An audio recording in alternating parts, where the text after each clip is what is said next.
One foggy evening, Percy was returning home after a hard day's work at the docks. He was tired and in need of a long rest. He was travelling along a route which he knew of. It was a shortcut to get home.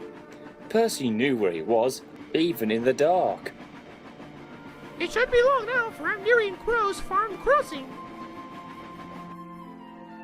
Crow's Farm Crossing was located near Heckenbeak, which was a small hamlet serving as a halt on Thomas's branch line. As Percy continued his run, the rails hummed and the signal lights shone green.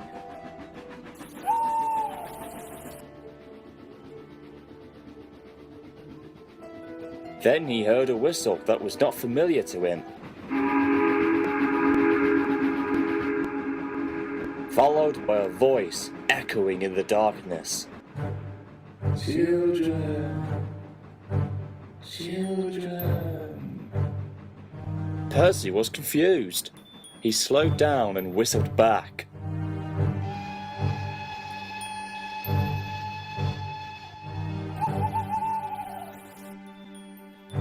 Hello? Is anyone there? I like children. I like children.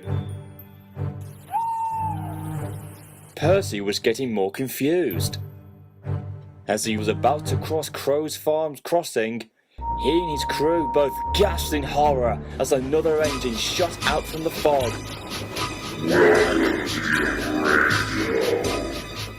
Percy wailed out, whistling long and loud as he closed his eyes, expecting a crash. But then silence quickly fell. Cautiously, Percy opened one of his eyes as his driver and fireman looked out from opposite sides from the cab. No one was there. What in Satan's name was that? It looked like an engine, but that was no kind of engine, but it looked enough. That was a ghost train. It's not like the one that we were told about, but that was so realistic and terrifying. Then the driver paused. He began to remember something from long ago. Percy, remember the time I told you about the ghost story about the one that I saw the night before and was to be a pretend ghost on television? I'm just beginning to think that possibly. No, I'm not kidding here. I believe that now it was not a fake story at all. It was real. I was wrong. The ghost train was real! Percy's wheels shivered at the thought if his driver was believing the story that he had told him. But even he was starting to have second doubts about it.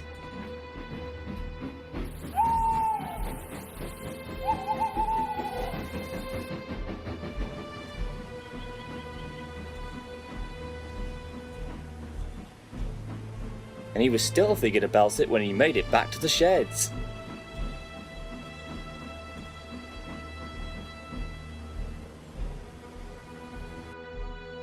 But just who was the mysterious and horrifying ghost engine that he and his crew saw?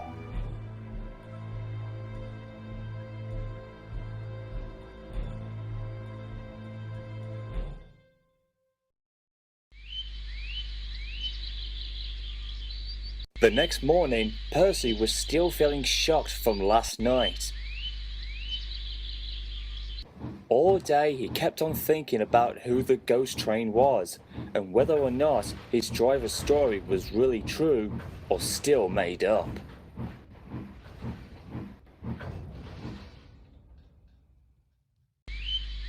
The little green engine could remember the time years ago he was told about it, and then telling about it to Thomas and Toby. Thomas didn't believe it, and later got a fright from Percy after his accident with a cart of lime. It all seemed like yesterday, but both Thomas and Percy had not forgotten about it.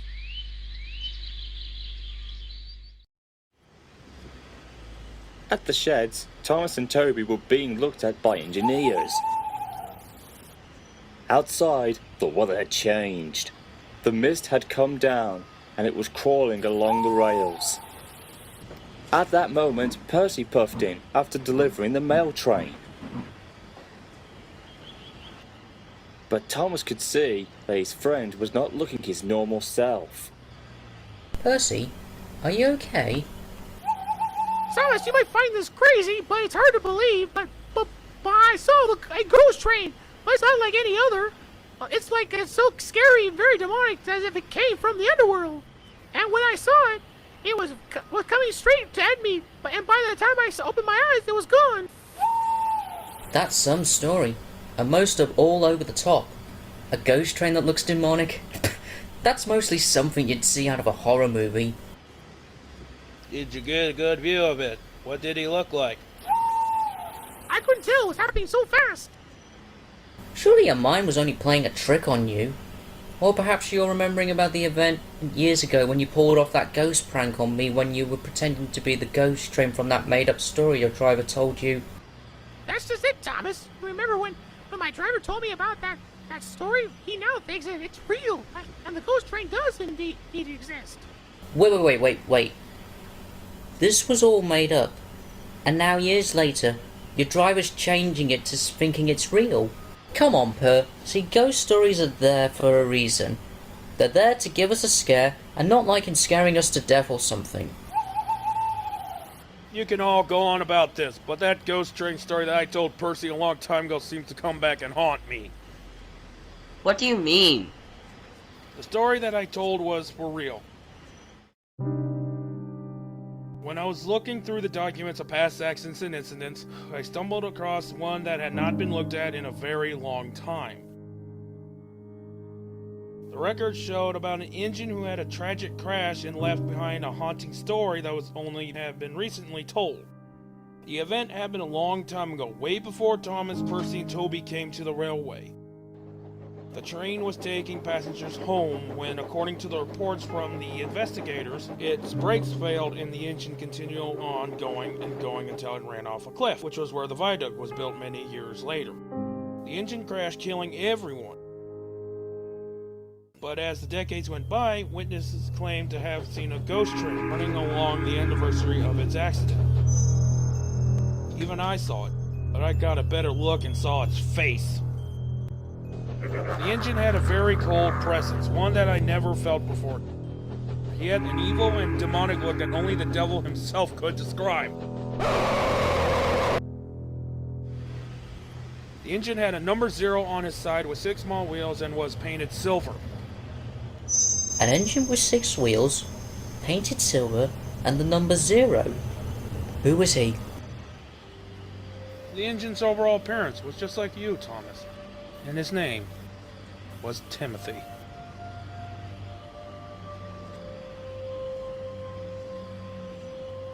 Why, bless my bell! So the ghost train that I saw was him. It seems to be, now that I remember it. It fitted the story of how it came together. Timothy was an engine who looked like me? But I never saw him or ever met him before. How is this even possible that he can resemble me? No one replied. The shed had gone quiet. Thomas was still in a state of shock. Toby was confused, and Percy was left with so many questions flying around in his smoke box. The truth in finding out who the ghost train was had been told at last.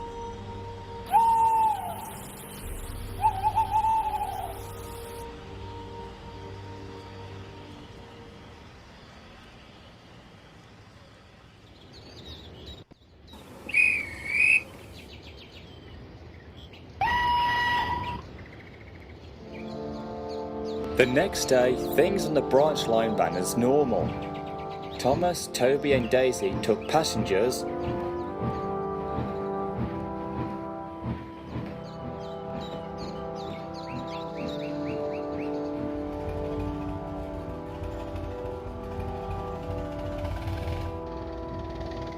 while Percy was shunting in the yard.